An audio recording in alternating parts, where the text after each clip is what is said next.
Challenger ആപ്പിന്റെ YouTube ചാനലിലേക്ക് എല്ലാവർക്കും സ്വാഗതം. നമ്മൾ ഇന്ന് നോക്കുന്ന ടോപ്പിക്ക് മത്സ്യബന്ധനമാണ്. അപ്പൊ നിങ്ങളുടെ 10th പ്രിലിംസിന്റെ ഒരു മെയിൻ ടോപ്പിക് ആയിട്ട് വരും. നമ്മള് കഴിഞ്ഞ ദിവസം കായിക രംഗം പഠിച്ചു, അതുപോലെ കായിക രംഗം അത് കഴിഞ്ഞിട്ട് മത്സ്യബന്ധനം എന്ന് പറഞ്ഞൊരു സിലബസിൽ ഒരു ടോപ്പിക് കൂടെ ഉണ്ട്. അപ്പൊ അതാണ് നോക്കുന്നത്. അപ്പൊ അതിൽ നമ്മൾ നോക്കുന്നത് പ്രീവിയസ് ഇയർ ക്വസ്റ്റ്യൻസ് ആണ് കൂടുതൽ നോക്കുന്നത്. പിന്നെ എന്തൊക്കെ ചോദിക്കാൻ ചാൻസ് ഉണ്ട് മത്സ്യബന്ധനത്തെ പറ്റി വളരെ കുറച്ച് ക്വസ്റ്റ്യൻസ് ആണ് ചോദിച്ചിട്ടുള്ളത്. വളരെ വാസ്റ്റ് ആയിട്ടൊന്നും പഠിക്കേണ്ട ആവശ്യമില്ല, വളരെ ചെറിയൊരു ടോപ്പിക് ആണ്. അപ്പൊ അതിനെപ്പറ്റി ഇതുവരെ ചോദിച്ചിട്ടുള്ള ക്വസ്റ്റ്യൻസും ചോദിക്കാൻ ചാൻസ് ഉള്ള ക്വസ്റ്റ്യൻസും അതിനെപ്പറ്റി ബന്ധപ്പെട്ട കുറച്ച് കാര്യങ്ങളാണ് പറയുന്നത്. ചെറിയൊരു ടോപ്പിക് ആണ് കേട്ടോ ഇത്. അപ്പൊ നമ്മൾ കുറച്ച് നാളായിട്ട് 10th പ്രിലിംസും LGSും ആണ് കോൺസെൻട്രേറ്റ് ചെയ്ത് പോകുന്നത്. അപ്പൊ നിങ്ങൾ ഓരോരോ ടോപ്പിക് കമന്റ് ചെയ്യുന്ന അനുസരിച്ചാണ് നമ്മൾ വീഡിയോ എടുക്കുന്നത്. അപ്പൊ കുറച്ച് പേര് ചോദിക്കുന്നുണ്ട് സെക്രട്ടറി അസിസ്റ്റന്റ് അല്ലെങ്കിൽ ഡിഗ്രി ലെവലിന്റെ ക്ലാസ്സുകൾ എന്തുകൊണ്ട് കൊടുക്കുന്നില്ല എന്ന് ചോദിച്ചിട്ടുണ്ട്. അപ്പൊ നമ്മളിപ്പോ 10th പ്രിലിംസ് കോൺസെൻട്രേറ്റ് ചെയ്യുന്നതുകൊണ്ടാണ് അതുമായിട്ട് ബന്ധപ്പെട്ടുള്ള എല്ലാ ടോപ്പിക്കിന്റെ എല്ലാ സിലബസിന്റെയും ടോപ്പിക് ഒന്ന് കവർ ചെയ്ത് പോകുന്നത്. അപ്പൊ നിങ്ങൾ സെക്രട്ടറി അസിസ്റ്റന്റ് നോട്ടിഫിക്കേഷൻ വന്നിട്ടില്ല. അപ്പൊ നിങ്ങൾ നിങ്ങളുടെ സിലബസ് സെക്രട്ടറി അസിസ്റ്റന്റ് പ്രിലിംസിന്റെ സിലബസ് ഒക്കെ ഒന്ന് ബേസിക് ഒക്കെ നോക്കി ഒന്ന് ബ്രഷപ്പ് ചെയ്ത് വെച്ചേക്കുക.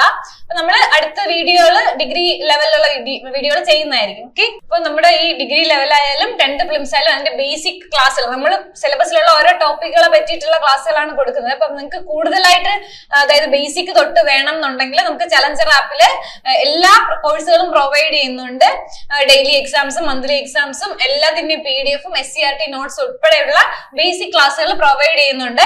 അപ്പൊ നിങ്ങൾ എന്ത് ചെയ്യുക, ബേസിക് ക്ലാസ്സുകൾ ആവശ്യമുള്ളവര് നമ്മൾ ചലഞ്ചർ ആപ്പിൽ കയറിയിട്ട് ഏത് കോഴ്സ് ആണോ വേണ്ടത് അത് പർച്ചേസ് ചെയ്ത് അതിന്റെ ബേസിക് ഒക്കെ കാണാം. പിന്നെ നമ്മൾ ഇവിടെ യൂട്യൂബിലും കുറച്ച് ഡീറ്റെയിൽ ആയിട്ട് SCRT ചാപ്റ്റേഴ്സ് ഡിഗ്രി ലെവലും 10th പ്രിലിംസ് ഒക്കെ കൊടുക്കുന്നുണ്ട്. 10th പ്രിലിംസ് കുറച്ചായി നമ്മൾ കൊടുക്കാൻ തുടങ്ങിയിട്ട്. അപ്പൊ നിങ്ങൾക്ക് അത് യൂസ്ഫുൾ ആണെന്ന് അറിയുന്നതിൽ സന്തോഷം. അപ്പൊ അല്ലാത്തവർ എന്ത് ചെയ്യുക, ബേസിക് തൊട്ട് വേണം എന്നുള്ളവര് ചലഞ്ചർ ആപ്പിന്റെ ഒരു കോഴ്സ് ഏതാണോ വേണ്ടത് അതൊന്ന് എടുക്കുക. ഓക്കെ, അപ്പൊ നമ്മൾ ഇന്ന് നോക്കുന്നത് മത്സ്യബന്ധനമാണ്. ഓക്കെ,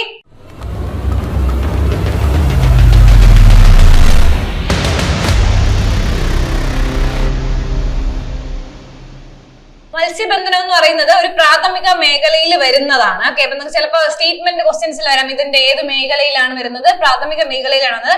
ബ്ലൂ റെവല്യൂഷൻ അല്ലെങ്കിൽ നീല വിപ്ലവം അറിയാലോ, അതാണ്. പിന്നെ പിസികൾച്ചർ, ഇത് മത്സ്യബന്ധനവുമായി ബന്ധപ്പെട്ടുള്ള എല്ലാ കാര്യങ്ങളും പറഞ്ഞു പോകുന്നുണ്ട് കേട്ടോ. എന്തൊക്കെ ചോദിക്കാം അതെല്ലാം നമ്മൾ പറഞ്ഞു പോകുന്നത്. പിന്നെ പിസികൾച്ചർ എന്ന് പറയുമ്പോൾ പ്രകൃതിദത്ത ജലാശയത്തിലും വയലുകളിലും കൃത്രിമ ടാങ്കുകളിലും ശാസ്ത്രീയമായ രീതിയിൽ മത്സ്യം വളർത്തുന്നതിന് അറിയപ്പെടുന്നതെന്ന് പിസികൾച്ചർ. മത്സ്യം വളർത്തുന്നതിന് അറിയപ്പെടുന്നതാണ് പിസികൾച്ചർ. ഒരുപാട് കൾച്ചറുകൾ ഉണ്ടല്ലോ അതുപോലെ. പിന്നെ കേരളത്തിന്റെ ഔദ്യോഗിക മത്സ്യം എന്ന് പറയുന്നത് കരിമീനാണ്. അതിന്റെ സയന്റിഫിക് നെയിം കൂടെ നോക്കി വെച്ചേക്കുക, എട്രോപ്ലസ് സുറാറ്റെനിസിസ്. ഓക്കെ, അടുത്ത ഇന്ത്യ നോർവീജിയൻ പ്രോജക്ട് അത് ചോദിച്ചിട്ടുണ്ട് കേട്ടോ. 1953 നീണ്ടകരയാണ് കേട്ടോ. അത് POQ ക്വസ്റ്റ്യൻസ് ആണ്. അത് വെറുതെ എങ്ങനെ ചോദിക്കും, ഏത് സംസ്ഥാനം അല്ലെങ്കിൽ ഏത് ജില്ലയുമായിട്ട് ബന്ധപ്പെട്ടാണ്, ഏത് സ്ഥലവുമായി ബന്ധപ്പെട്ടാണെന്നൊക്കെ ചോദിക്കാറുണ്ട്. അപ്പം നീണ്ടകരയുമായിട്ട് ബന്ധപ്പെട്ടുള്ള ഇന്ത്യ നോർവേ പ്രോജക്റ്റ് ആണ് ഏത്, നീണ്ടകരയിലെ പ്രോജക്ട് 1953. ഓക്കെയാണ്. അടുത്ത മത്സ്യഫെഡിന്റെ ആസ്ഥാനം എവിടെയാണെന്ന് ചോദിച്ചാൽ തിരുവനന്തപുരം.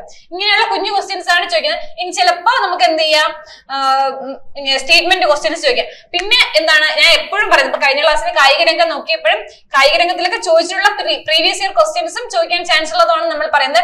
പ്ലസ് എന്ത് ചെയ്യുക, കറണ്ട് അഫയേഴ്സ് നിങ്ങൾ സെപ്പറേറ്റ് പഠിക്കുക കേട്ടോ. അപ്പം എല്ലാത്തിന്റെയും നിങ്ങൾക്ക് അറിയാം, ഇപ്പൊ ചോദിക്കുന്ന എല്ലാ ടോപ്പിക്കിന്റെയും പ്ലസ് കറണ്ട് അഫയേഴ്സ് ആണ് ചോദിക്കുന്നത്. കറണ്ട് അഫയേഴ്സ് സെപ്പറേറ്റ് തന്നെ പഠിക്കുക. അതിന്റെ വീഡിയോസ് നമ്മൾ ഇട്ടിട്ടുണ്ട്. അപ്പം ആവശ്യമുള്ളവർ അതൊന്ന് കണ്ടുനോക്കുക.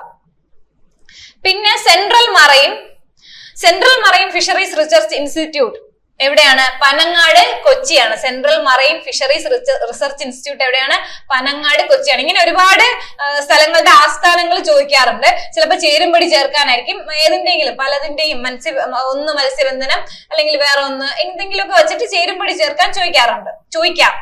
ഓക്കെ, അപ്പൊ ഓർത്തിരിക്കുക. പിന്നെ ലോക മത്സ്യത്തൊഴിലാളി ദിനം നവംബർ 21 ലോക മത്സ്യത്തൊഴിലാളി ദിനം. പിന്നെ ലോക സമുദ്ര ദിനം വേൾഡ് ഓഷ്യൻ ഡേ എന്ന് പറയുന്നത് June 8. Okay, June 8. പിന്നെ മത്സ്യത്തൊഴിലാളികൾക്ക് ബയോമെട്രിക് കാർഡ് നടപ്പിലാക്കിയ ഇന്ത്യയിലെ ആദ്യത്തെ സംസ്ഥാനം ഏതെന്ന് ചോദിച്ചാൽ കേരളമാണ് കേട്ടോ. മത്സ്യത്തൊഴിലാളികൾക്ക് ബയോമെട്രിക് കാർഡ് നടപ്പിലാക്കിയ ഇന്ത്യയിലെ ആദ്യത്തെ സംസ്ഥാനം എന്ന് പറയുന്നത് കേരളമാണ്. ഏറ്റവും അധികം മത്സ്യത്തൊഴിലാളികളുള്ള ജില്ല ആലപ്പുഴയാണ്.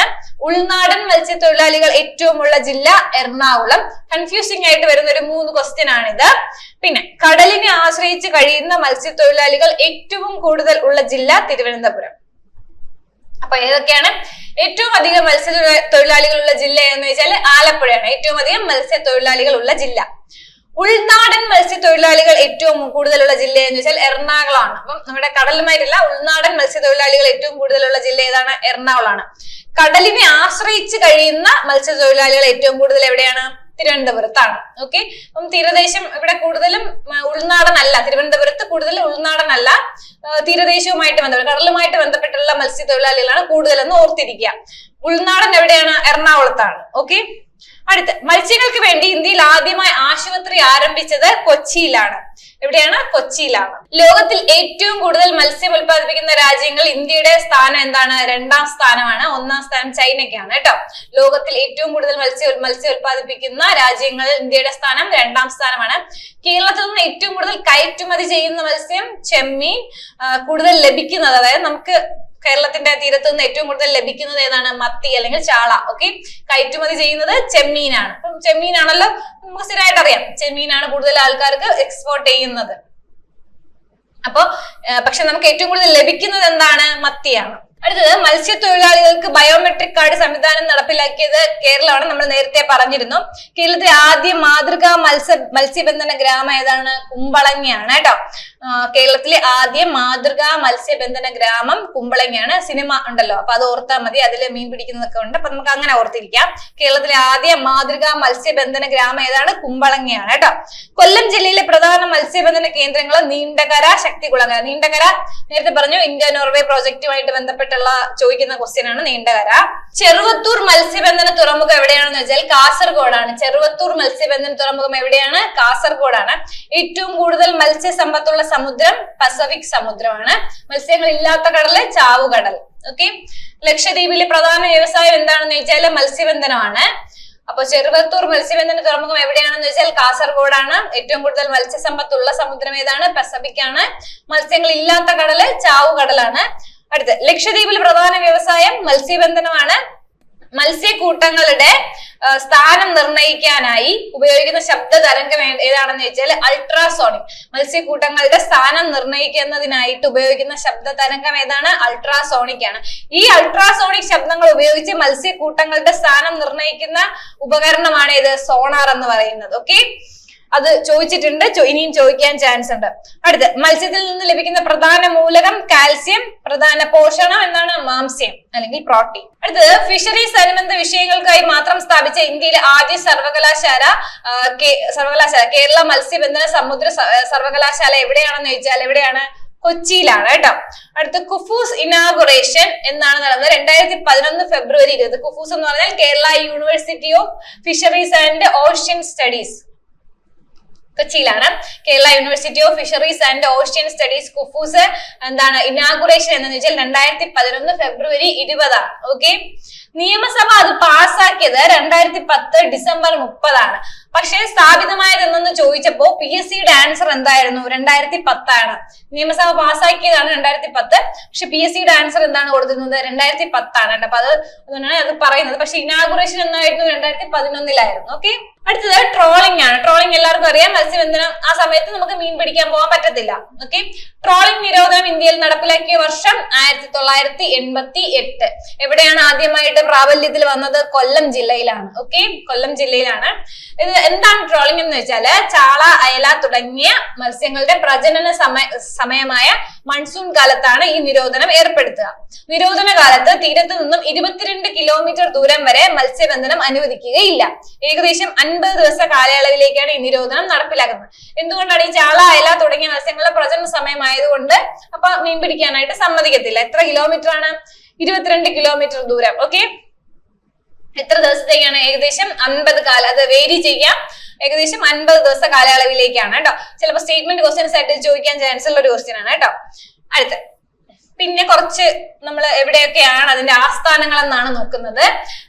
കേരള സംസ്ഥാന തീരദേശ വികസന കോർപ്പറേഷൻ KSCADCയുടെ ആസ്ഥാനം വഴുതക്കാട്, എവിടെയാണ്? തിരുവനന്തപുരം ജില്ലയിലാണ്.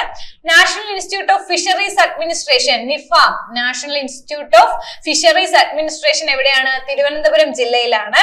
പിന്നെ കേരള ഫിഷറീസ് മിനിസ്റ്റർ ആരാണ്? സജി ചെറിയാനാണ്. അപ്പൊ ഏറ്റവും കൂടുതൽ കടൽ തീരമുള്ളത് കണ്ണൂരും, കുറവ് കൊല്ലത്തുമാണ്. ഓക്കെ, അടുത്തത് ഏറ്റവും കൂടുതൽ കടൽ തീരമുള്ള താലൂക്ക് ഏതെന്ന് വെച്ചാൽ ഏതാണ്? ചേർത്തലയാണ്. ഏറ്റവും കൂടുതൽ കടൽ തീരം എവിടെയാണ്? കണ്ണൂർ ജില്ലയിലാണ്. ജില്ല ചോദിച്ചാൽ കണ്ണൂർ, കുറവ് കൊല്ലമാണ്. താലൂക്ക് ഏറ്റവും കൂടുതലുള്ള താലൂക്ക് ചോദിച്ചാൽ ചേർത്തലയാണ് കേട്ടോ. പിന്നെ കേരളത്തിൽ ചാകരയ്ക്ക് പ്രശസ്തമായ സ്ഥലം തുമ്പോളി, പുറക്കാട്. ഓക്കെ, പിന്നെ കേരള ഫിഷറീസ് കോർപ്പറേഷൻ നിലവിൽ വന്നതാണ് 1966 ആണ്. ഓക്കെ, പിന്നെ കുറച്ച് മത്സ്യബന്ധന തുറമുഖങ്ങളാണ് നമ്മൾ നോക്കുന്നത്. ഏത് ജില്ലയിലാണെന്നാണ് നോക്കുന്നത് കേട്ടോ. സ്റ്റേറ്റ്മെന്റ് ക്വസ്റ്റ്യൻസിൽ വരാൻ പറ്റുന്ന ഒരു ക്വസ്റ്റ്യൻ ആണ്. നീണ്ടകര, തങ്കശ്ശേരി എവിടെയാണ്? കൊല്ലം. നീണ്ടകര കൊല്ലമാണെന്ന് അറിയാം. പിന്നെ മുനമ്പ എവിടെയാണ്? എറണാകുളത്താണ്. പുതിയാപ്പ കോഴിക്കോട്, മാപ്പിള തുറമുഖം കണ്ണൂരാണ്. പിന്നെ ചെറുവത്തൂർ കാസർഗോഡ്, അത് നമ്മൾ നേരത്തെ നോക്കിയിരുന്നു, അതൊരു പ്രീവിയസ് ഇയർ ക്വസ്റ്റ്യൻ ആയിരുന്നു കേട്ടോ. ചേറ്റുവ തൃശ്ശൂരാണ്. പിന്നെ വിഴിഞ്ഞവും മുതലപ്പൊഴിയും എവിടെയാണ്? തിരുവനന്തപുരം ജില്ലയിലാണ്. ലോകത്തിൽ ഏറ്റവും കൂടുതൽ മത്സ്യം ഉത്പാദിപ്പിക്കുന്നത് ചൈനയാണെന്ന് പറഞ്ഞു. 2ാം സ്ഥാനം ഇന്ത്യയാണ്. ഓക്കെ, അപ്പോ മത്സ്യബന്ധന തുറമുഖങ്ങൾ എവിടെയൊക്കെയാണെന്ന് നോക്കാം. നീണ്ടകര തങ്കശ്ശേരി കൊല്ലമാണ്. മുനമ്പം എറണാകുളം. പുതിയാപ്പ എവിടെയാണ്? കോഴിക്കോടാണ്. മാപ്പിള തുറമുഖം എവിടെയെന്ന് വെച്ചാൽ കണ്ണൂരാണ്. ചെറുവത്തൂർ കാസർഗോഡാണ്. ചേറ്റുവ തൃശ്ശൂരാണ്. വിഴിഞ്ഞവും മുതലപ്പൊഴി എവിടെയാണ്? തിരുവനന്തപുരം ജില്ലയിലാണ്. ഓക്കെ, പിന്നെ അടുത്തത് തീരപ്രദേശത്ത് നിന്ന് 50 മീറ്റർ ദൂരത്തിനുള്ളിൽ താമസിക്കുന്ന മത്സ്യത്തൊഴിലാളികളെ പുനരധിവസിപ്പിക്കാനുള്ള കേരള സർക്കാർ പദ്ധതിയാണ് എന്ത്? പുനർഗേഹം എന്ന് പറയുന്നത് കേട്ടോ. പിന്നെ മീനിലെ മായം കണ്ടെത്താനായി ഭക്ഷ്യസുരക്ഷാ വകുപ്പിന്റെ പദ്ധതി ഓപ്പറേഷൻ മത്സ്യ. എളുപ്പമാണ്.